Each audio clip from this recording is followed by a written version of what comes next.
2023 డిసెంబర్లో జరిగినటువంటి ఎన్నికల సందర్భంగా కాంగ్రెస్ పార్టీ వాళ్ళ అధినాయకులైనటువంటి రాహుల్ గాంధీ గారు, ప్రియాంక గాంధీ గారు, నేడు ముఖ్యమంత్రిగా ఉన్నటువంటి రేవంత్ రెడ్డి గారు ఆ రోజు యూత్ డిక్లరేషన్ని విడుదల చేసి ఈ రాష్ట్రంలో ఉన్నటువంటి నిరుద్యోగ యువతకు మేము న్యాయం చేస్తాము, ఏడాదిలోపే 2 లక్షల ఉద్యోగాలు ఇస్తాము, నిరుద్యోగ భృతి ఇస్తాము, జాబ్ క్యాలెండర్ విడుదల చేస్తాము, జియో 46 రద్దు చేస్తామని చెప్పి ఆ రోజు అంగట్ల అర్రాస్ పాట పాడినట్టు హామీల పాట పాడితే 1 కోటి మంది యువత ఈ రాష్ట్రంలో 1 కోటి ఆశలతోని కాంగ్రెస్ పార్టీకి ఓట్లు వేస్తే ఈరోజు ఆ 1 కోటి మంది యువతకు కన్నీళ్ళే మిగిలినవి తప్ప వాళ్ళ కష్టాలు ఎక్కడ కూడా కడదేరలేదు.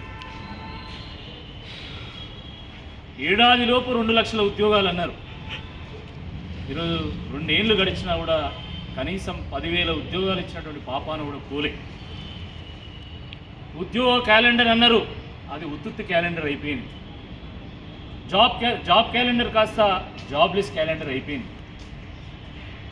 2 ఏళ్ళ నుంచి ఈ నిరుద్యోగ యువత ఎన్నో ఆశలతోని ఇటు దిల్సుఖ్ నగర్లో అటు అశోక్ నగర్లో ఉన్నటువంటి ఆ ఇరుకైనటువంటి గదుల్లో గాలి వెలుతురు లేనటువంటి ఆ హాస్టళ్లలో ఒక పూట తింటూ ఒక పూట పడుకుంటూ ఆ స్విగ్గీలు ర్యాపిడోలు కొట్టలేక కడుపు మార్చుకొని నానా ఇబ్బందులు పడుతున్నారు. ఒకవైపు 2 ఏళ్ల వయసు పెరిగిపోయింది, ఎక్కడ అనర్హులుగా మిగిలిపోతామన్నటువంటి ఒక ఆవేదన. ఇంకోవైపు సమాజం నుండి తీవ్రమైనటువంటి ఒత్తిడి, ఇంట్లో వాళ్ళతోని ఒత్తిడి, జేబులు ఖాళీ అవుతున్నాయి, అప్పులు పెరిగిపోతున్నాయి, బట్టతలలు వస్తున్నాయి, పొట్టలు పెరిగిపోతున్నాయి, పెళ్ళిళ్ళు కావడం లేదు. ఇటువంటి ఈ నేపథ్యంలో ఈరోజు యువత అంతా కూడా తీవ్రమైనటువంటి నిరాశలో ఉన్నారు. ఒక్క దిల్సుఖ్ నగర్లోనే కేవలం పోలీస్ కానిస్టేబుల్ పరీక్షలు రాయడానికి 2 లక్షల మంది ఈరోజు నిరీక్షిస్తున్నారు ఒక్క దిల్సుఖ్ నగర్లోనే. అంటే ఏ రకంగా కాంగ్రెస్ పార్టీ ఈరోజు నిరుద్యోగ యువతను మోసం చేస్తుందని మనకు చాలా స్పష్టంగా అర్థమవుతూ ఉన్నాయి. ఆ రోజు కేసీఆర్ గారు ఉన్నప్పుడు 10 ఏళ్లలో 1,60,000 ఉద్యోగాలు ఇచ్చి మరొక 40,000 ఉద్యోగాలకు పరీక్షలు పెట్టి ఫలితాలు కూడా ఇచ్చి కేవలం కోడ్ వల్ల వాళ్ళు ఉద్యోగాలు ఇవ్వలేకపోయింది.